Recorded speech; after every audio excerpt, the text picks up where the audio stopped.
Барлықтарыңызға сәлем, сіздермен бірге Модерн Толқын, қалдарыңыз қалай, амансыздар ма? Сіздерді бірінші жаңа жылмен құттықтағым келіп отыр. Яғни жаңа жылда жаңа табыс, жаңа бақыт, жаңа мақсат. Сол мақсат арқылы сіздер бізге шабыт беруде шаршамаңыздар, ешқашан ауырмаңыздар. Аталарыңызға зор денсаулық, мол бақыт, ашық аспан тіледім. 2021-ге сізге Алматының тауларындай биік шыңдардан көрінуге тілектеспін. Ешқашан ауырмаңыз деп, мен примерно 120-130 адамға аудиозапись бердім. Яғни енді өзім шын жүректен менің достарым маған поддержкасын берген, ешқашан бетін бұрмаған, былай десең. И сәйкесінше менде бір рахметімді және тілегімді құттықтағым келіп бір сөзбен. И мен жаздым барлығына, прям жаңа жылмен құтты болсын, жаңағы алдында айтып кеттім ғой, жаңа мол бақыт, ашық аспан, ата-анаңызға сондай зор денсаулық тіледім деп. И пока что бұны бастамай жатып, мен сіздерге бір кішігірім өз ойымды айтайын. Жалпы қазақтарда жаңа жыл тойламайды деген бір дүние бар. Бұл мұсылманның мейрам емес деген сияқты. Біздің мейрам қазақтарда 22 наурыз дейді. Кому как, әркімге әрқалай бір сөзбен. Мен үшін жаңа жыл мейрам. Өткен неге десеңіздер, кішкентай кезімнен бастап сол мейрам тойлап келе жатыр отбасымызбен бірге. Сол мейрам арқылы біз өзіміздің көңілімізді көтереміз. Сол мейрам арқылы біз өзімізді қорытындылаймыз, ішкі анализ жасаймыз. И сәйкесінше сол анализдерге байланысты біз өсеміз, яғни апгрейд бастап деген сияқты. И сол жаңа жылда кез келген ситуациялар болады, яғни ішпейтін адамдар бар, ішетін адамдар бар. Ал мен жылына бір ішсем бір 2-3 рет. Енді по меру. Шынымды айтайын, мен де періште емеспін. Қасымыздағы жүрген адамдар да періште емес деп ойлаймын. То есть, қалай неге бұны айттым? Жылына өзіне 1-2-3 рет позвать ететін адам мен сол бірмін. Таталба ішіп кетпеймін. И неге бұл әңгімені қозғадым деп ойлайсыздар? Қозғаған себебімнің бірі сол жаңа жыл.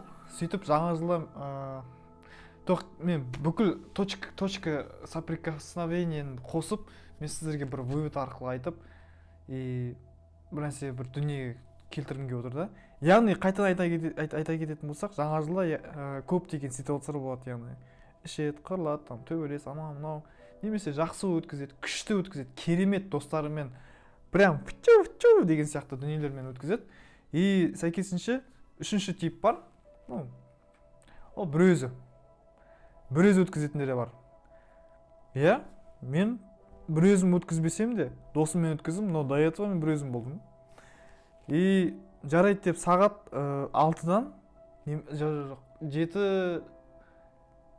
қателеспесем бір сағат 5-6-ға таяудан бастап бүкіл таныс тамырларыма бәріне құттықтап шықтым.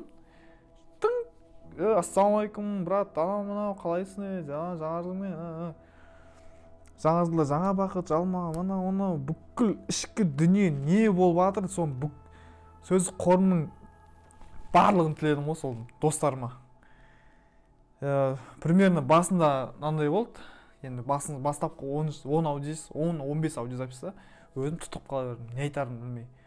Сөйтіп 20-30 аудиозаписьте все уже. Өзім темпім 50-60-70 кетіп жатыр. 80 құттықтаулар тік. Білмеймін, примерно неше адамға барынша құттықтадым. Сөйтіп кетіп жатыр. И бір уақыттан кейін соны 100-дік жарайды, статистика алайық. 100 адамның примерно бір 10 адам жазады ғой. Мен қазір айта кетейін, сіздердің көңіліңізге тиетін қалай айтсам екен, примерно сол 10 адам жазады, 10 адамның 2-ге бөлінеді. Тек қана біреу ғана жазды. Брат, что там, мен өз шошып кеттім ғой. Родной, шамал, даусың базар жоқ, ризамын, но ішіп алғансың ба дейді. Жоқ, мен ішпегем. ойнап айтамын, сен ішпейсің ғой, білемін, просто прикол ұстап жатырмын, жүрегіңе қалдырма дейді да. Мен оны қабылдаған жоқпын. То есть мен оның ойын екенін білдім да, ойын қылып, мен и так сол досым білемін ғой, и так любой нәрсені шуткаға айналдырады. Мен оның әңгімелерін, то есть ойынға қатысты бір маған шутка айтса, мен оны қабылдамаймын да. А так басқалар айтса, ну когда как енді өзінің уақытысымен байланысты. Мен өзім арасында ойын көтере алмайтын кездер болады. Но қараңыздар, бұл случай ойын көтеру мен көтермеудің неде емес, ситуация емес, бұл шын жүрек. Шын жүректен құттықтап атқан адамның оның жарайды, мен жаңағы бір адамды алып тастаймын, мен оған вообще ренжімеймін. Ренжіп атқаны жоқпын, просто ойын ретінде ескерттім дегенге орнына түсті да. Ал қалғандары ішіп алғансың ба? Че там, брат? Көтеріп алғансың ба не? Анау мынау, короче, сондай әңгімелер кетті да. Сосын саған өзім бір түрлі болып қалдым. Реально. Бір-екі балалар сториске салды. Оған ештеңе деген жоқпын. Енді андай кеудеңдегі моторың өшпесін деген заряженный тілектерді қалай салмасқа сториске. Но кейін, в общем, былай да енді. Адам жазады да енді, құттықтап жатыр, энергиясымен бөлісіп жатыр да енді.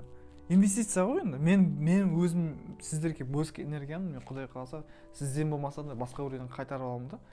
То есть сәйкесінше барлығын құттықтадым. Құтты болсын, брат, ана, мына, короче. Сөйтіп ішіп алғансың ба деген дүние жүрегіме қадалып қалды да. Осы ішіп алғансың ба деген сұрақтан осы видеоны жазып отырмын. Яғни бұл маған басында задевать етті, кейін уже анализ жасағаннан кейін менен де бар шығар. Яғни даусым сол кезде жоқ, менен де бар болған өзінде де мен ол кезде ішіп алған жоқтығым. Ол кезде мен даусым, ойлаңыздар, 100 адамға аудиозапись жіберген өте қиын нәрсе. Тем более дублі бар. 100 адамның примерно 30-40, 30 дейікші, максимум 30 шақты дубль бар. Сәйкесінше сіз сөйлей берген сайын дауыс ырғағыңыз жіңішкелене береді. Деген сияқты. Өзіңіздің дауыс тембріңізді ұстай алмай қаласыз. Содан кейін примерно даусыңыз ішіп алған адамға ұқсайды. Просто неге бұл тағы да себебін жазайын? Сіздердің ойлау қабілеттеріңізді өзгертудің мақсатында жазып отырмын. Яғни, мысалы адам звондайды, туған күніңмен, там, родной, немесе, туған күніңмен, құтты болсын, басқа құттықтау, немесе жылы сөз айтып звондайды, сәйкесінше сіз ойлап қаласыз. Ішіп алғансың ба деп ойлағанның өзіне сіз айтасыз, ішіп алғансың ба? Жоқ қуасың ба, ішіп алмаған. Просто родной ретінде қабылдасың ба, анау деген сияқты дүниелер болады да енді. Просто біздің орта емес, біздің қазақта емес, біздің сана сезімізде қалыптасқан дүниені айтайын. Яғни адам өзінің ішкі жан дүниесімен аудиозапись немесе звондап, қуанышымен бөлісіп, құттықтау деген дүниелер енді жіберсе, эмоцияны айтса, ішіп алғансың ба деген сұрақ болады. Осы сұрақтан енді сізде қандай гормон бөлінеді? Эндорфин, дофамин, серотонин ба? Жаңа қандай? Үшінші гормон аты қандай? В общем, примерно гормон счастья, гормон там, анау, короче, сценарий жазуға уақытым бар, просто мен полностью өзім сіздерге түсіндіргім келіп тұр да, өз ойымда. Яғни камераның алдында сіз мені қалай қабылдайсыз, қалғаншалықты сіз мені қабылдай аласыз деген сияқты сұрақ. Қараңыздар, қазір видеоның соңында мен сіздерге бүкіл архивті запись экранын жасап, аудиозапистерді мен жазып алдым. Осындай көңіл күймен сіздерді құттықтадым. Яғни сіз маған құттықтау аудиозапись жібердіңіз ғой, құттықтау сөздер. Сәйкесінше сондай эмоция аласыз деп ойлаймын осы видеодан. Яғни маған құттықтап атқан сөздеріңізді сөздерді өзіңізге қабылдап ойлаңыз. Мына жарайды, мына бүкіл архивпен аудиозапистен, сообщение мен аудиозапистен кейін өзіңізге сұрақ қойыңыз. Ішіп алғансыз ба? Қандай чувстводасыз? Бізде қазақтарда басым көпшілігі деп айтпай қойын, но қазақ десең өзің қазақсың, өзің етеді. Но видите, мен осындай дүниелерді шығармасам, басқа кім айтады деген сұрақ пайда болды да менде. Қазір жаңағы видеоларды көресіздер. Мен құттықтау сөз жаздым, айттым, яғни сәйкесінше барлығы барынша аудиозаписпен жіберуге тырысты, кейбіреулер жазып жіберді. Менің орнымнан қойып көріңіздер. Енді сізге сұрақ. Осы видеодан кейін сіз ішіп алғансыз ба? Мен бұл енді бірінші бөлім. Бұл бірінші бөлімді кішігірім на эмоция жазып отырмын. Ешқандай сценарийсіз бір дубльмен. Ал екінші бөлімді Құдай қаласа сіздің қолдауларыңызбен, сіздің коммент, лайк, подписка арқылы барлығы болады. Яғни қалай айтсам екен, бұл формат, то есть каналдың форматы жоқ, өкінішке орай, но форматын табуға тырысып жатырмын. Енді сіздерден только қолдау. Барлықтарыңызға айтайын, те, которые ішіп алғансың ба деген дүниені жазған адамдарға мен вообще ренжіп жатқан жоқпын. Просто бұл видео енді кәрі ішіп алғансың ба деп жазбайтындай мақсатта айтып жатырмын. Соны түсініңіздер. Мен өзім достарымды жақсы көрем, олар да мені жақсы көреді. Қанша бір-біріміздің арамызда қарым-қатынас жойылып жатса да, сонда да мен өзім достарыма сенем. Яғни жүрегімде. Базар жоқ, кететін адам бар, келетін адам бар. Но кетіп баратқан адамдардың бәрі жүрегімде. Если осы видеодан кейін сіздің маған деген ойыңыз өзгеріп жатса, мен қайтсам екен, кешірім сұраймын, то есть жақсы жағына ойын өзгерсін деп сұраймын сізден. Өзіңіздің ойыңызды жақсы жағына өзгертуіңізді сұраймын. Яғни осы видеоды көріп, сіз бір дүние алуыңызды сұраймын, өзіңізді керегіңізді. Сәйкесінше осы видео ұнаса, неге қолдамасқа? Лайк, подписка, коммент и достарыңызға жіберіп алыңыз. Құдай қаласа бұл ішіп алғансыз ба деген екінші бөлім болады. Но дайындықпен келем. Просто мына енді жаңа жылға деген кішігірім подаркім болсын сіздерге. Яғни менің достарым сіздерді құттықтады деген қалай қарайсыздар? Ал бірақ соңғы сұрақ. Осы видеодан кейін көріп өзіңізге сұрақ қойыңыз. Қандай сұрақ қоятыныңыз өзіңіз білесіз. Сұрақ мына жерде емес, мына жерде. Так что қабыл алыңыздар. Құттықтау сөздер.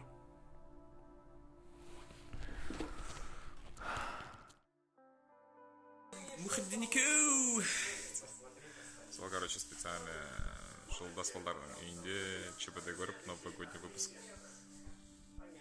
Жаңа жыл құтты болсын. Привет! Рахмет, Копков, с Новым годом! Всего наилучшего. Очень приятно, что поздравил меня. Бірге болсын. Аман есен жетейік. Келесі жылға. Рахмет, үлкен, саған да соны тілеймін. Саған да осыны 2 есе, 3 есе, 1000 есе артық саған тілеймін соны. Рахмет саған үлкен. Жаңа жылың құтты болсын. О май гад, какие пожелания, рахмет үлкен. Саған да тілейтінім, осы тілектер саған 10 есе емес, миллиард есе қайта берсін.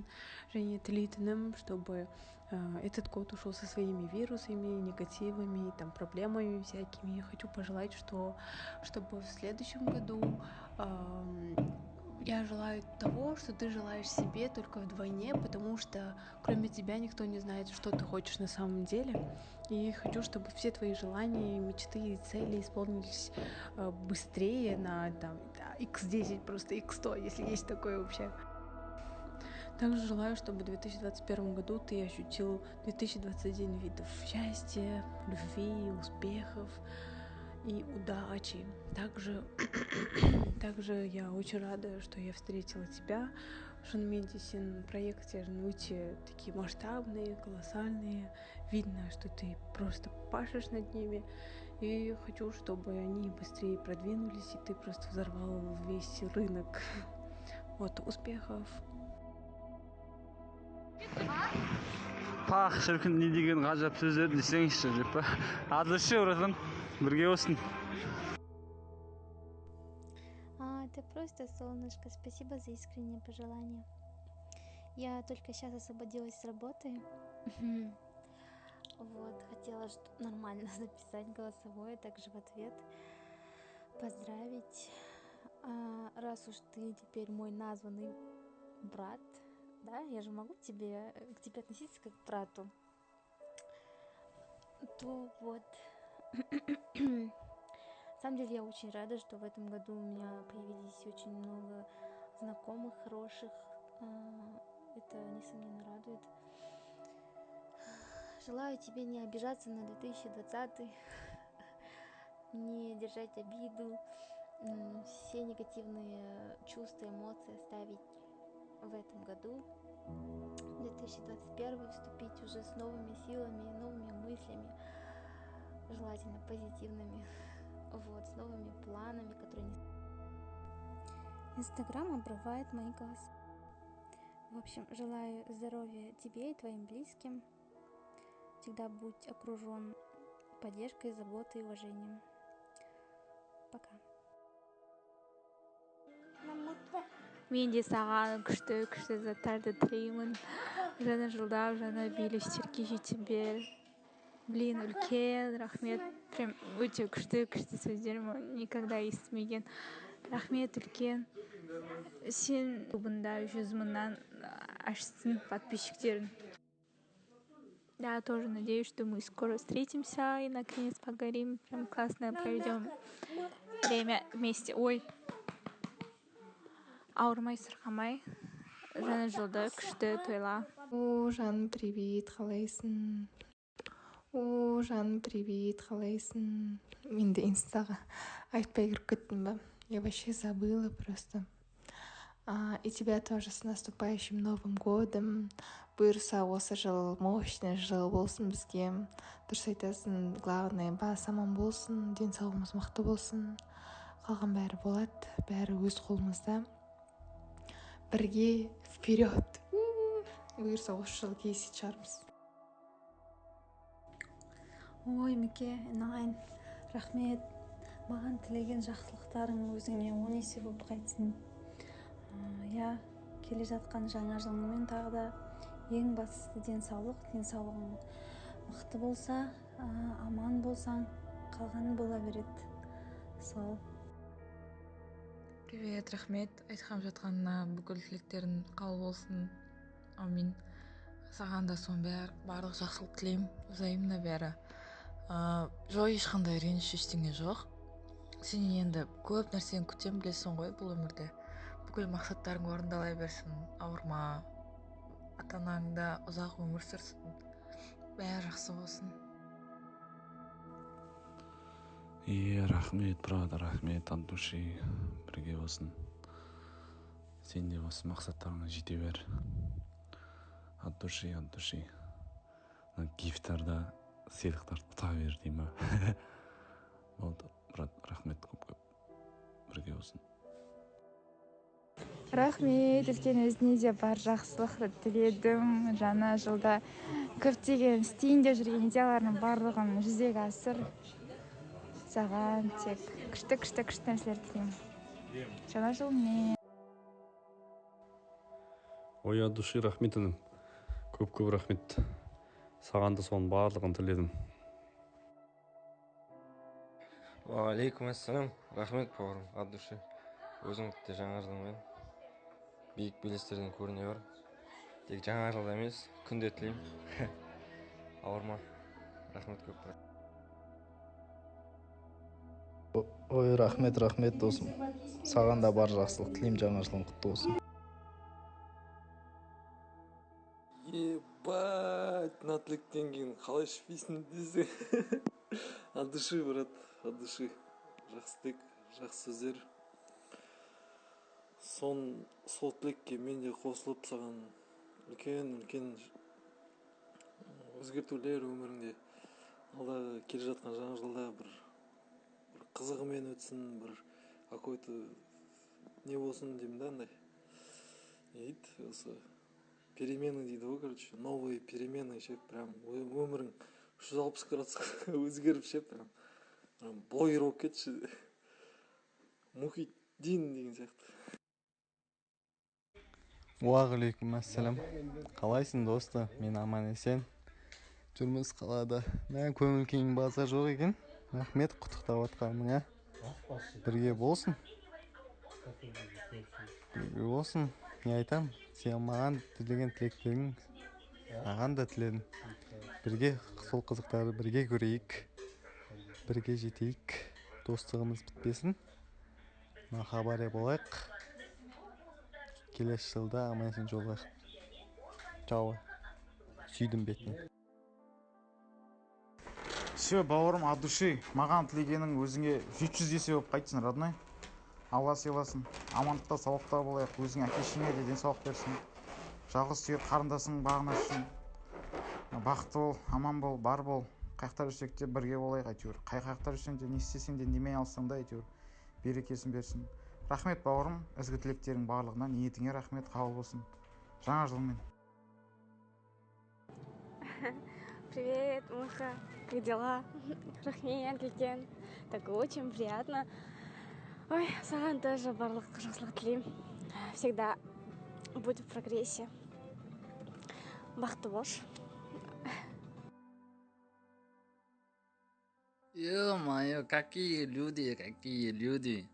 Сенде жаңа жылмен бауырым, мына келіп жатқан жаңа жыл мол табысымен, байлығымен келсін, отбасың аман, ата-анаң, бауырларың аман.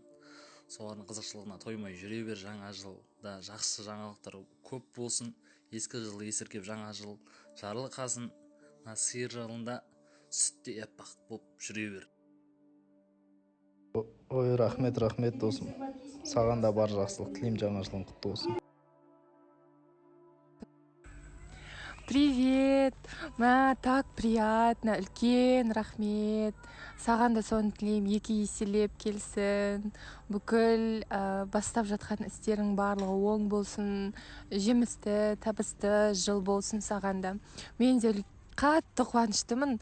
То, что сенімен танысқаныма. Бірінші рет деп айттым ғой, мен Инстаграм арқылы вообще менде ондай нетворкинг менде жоқ та қатты. Вот сенімен прям кәдімгідей дальный туысқандар сияқты, прям кәдімгідей приятно, үлкен рахмет. Сенің де шабытың таусылмасын, келер жыл барлығы жағынан күшті жыл болсын. Бұйырса келіп жатсаң, кездесеміз ғой, конечно. Аумин, інім, саған да рахмет. Сенде мақсат арманыңа жет. Көздеген тілектеріңе жет. Не дейміз мынау? Жаңа жылда жаңа жаңалықтарың көп болсын. Көке, бүйтейін деп жатырмын, қатын асып келе жатырмын, анау алып келе жатырмын деген. Жақсы жаңалықтарың көп болсын, сен жақта. Ах, дос, коладан ішіп қойсаң болады. Макси чай ма, басқасын ішпе. Муха, қалай жүрдің? Рахмет көп. Сенде жаңа жылың құтты болсын. Аман есен болып, бақытты болып жүре беріңдер. То же самое, жетістіктерге жетіңдер. Там көптеген. Давай, жаңа жыл құтты болсын. Рахмет көп. Жаным, мұхидежінім деп түріктер сияқты сендердің біздің қазақтың нелері аттары келмейді екен еркелеткенге ше. Ой, рахмет көп, Алла разы болсын, иншалла. Маған тілегендерің саған екі есе қайтсын. 2021-де сенде бастап жатқан программаларың, проекттерің оңнан бола берсін, жемісін көр, сенде Құдай қаласа, иншалла. Жақсы болады, істеймін деген адам істейді ғой. бұл жерде неғылатын еш нәрсе жоқ. Бұл жерде Новый год қарсы алмайды. Бұл жерде қайта біз сендерді көре алмай жатыр қазақстандықтарды. Потому что бізде уже 9-дан кейін далаға шықпаймыз. Новый год деген не нәрсе жоқ. Қазір бәрі 9-ға дейін қыдырып алайық деп әйтеуір жармасып жүр ғой, әйтеуір үйтек-бүйтек дегенмен. Сондай особо күшті емес, енді бәрі күшті сияқты көрініп жатқан шығар. Сол, как обычно, турецкая жизнь. Солай, Құдай қаласа, иншалла, я хабарласам. Сенің де жұмыстарыңа барлығына сәттілік, Құдай қаласа, үлкен еңбектерден көрін. 2021-де Құдай қаласа кездесеміз, жолығамыз. Жаңа құшақтадым бетіңе. Родной, тамыр, братан деп жатсаң. От души, брат, рахмет үлкен саған. Бүкіл сол тілегенімді бар ғой, саған да тілеймін, брат, от души, прям. Рахмет, бля. Сол, бля, осы сенің табысты не болсын, ол табысты жолың болсын, осы бар ғой. Дальше больше, жыл сайын өсе бер, бір орында тұрма. Удивлять ете бер, бля, что ебано, біздің группашко дегендей, каждый жыл сайын осылай. Көтеріліп не істей бер. Самый главный, братан, аман болсам болды ғой. Басты денсаулығың мықты болсын енді. Сол, үлкен рахмет. Братан, аумин. Айтқан болсын. Бұйрықша енді жетекші Астанаға қарастырамын. В общем, сендерге тілерім енді жаңа жылда, осы жылдағыдай маңырамай, не қойып, армандаған заттарыңа жете беріңіз. Алда қойған мақсаттарың орындалсын. Осы жыл табысты болсын енді бәрімізге де. Жаңа жылмен ол. Аумин, рахмет, братишка. Саған да оқуыңды жақсы бітіріп, Құдай қаласа 21-ші жылы сенде біраз белестерді бағындыр деп тілеймін. Кімсің, Худин бол. Жақсы екінші жартыңды кездестір. Жақсы қыз кездестір. Бірақ бірінші болып менен таныстыр дегенде ғой. Сол, біз ауылға барайын деп жатыр, қайнараға апарып тастайтын болды, соған дайындалып жатырмын.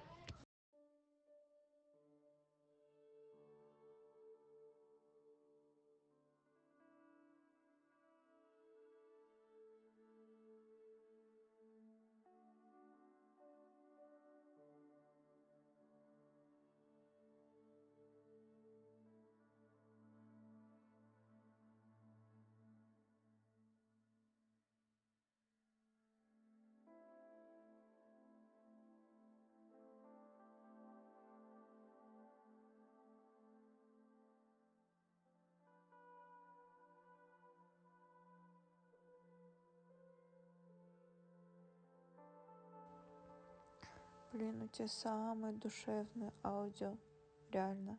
Все пишут банальные, типа, с Новым годом, типа, всему совокупно. Спасибо тебе. Капец, рада, что знакома с тобой.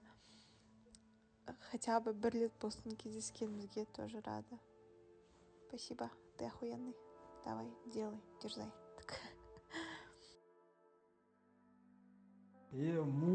Мухалюк, Мухадин, жаңа жылмен, брат. Родный, газ природный, кровный дейді ғой. Так что, сол, брат, ауырма, сырқама. Этот год показал то, что самое главное — это здоровье и люди рядом.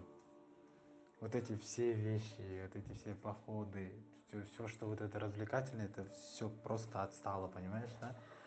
Главное — это здоровье и то, что чтобы люди, которые живут с тобой в этих 4 стенах, в твоей крепости, чтобы были всегда с тобой рядом, и чтобы всегда у вас царила гармония и мир.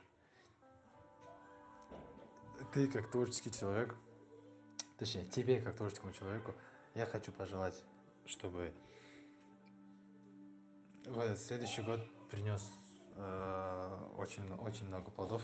Сен дохуя сенде проект екен білем, сенде там аяқта проект, аяқта проект, соның барлығы пусть у тебя выстреливает, чтобы келесі жыл у тебя был трамплином, понимаешь, трамплином на...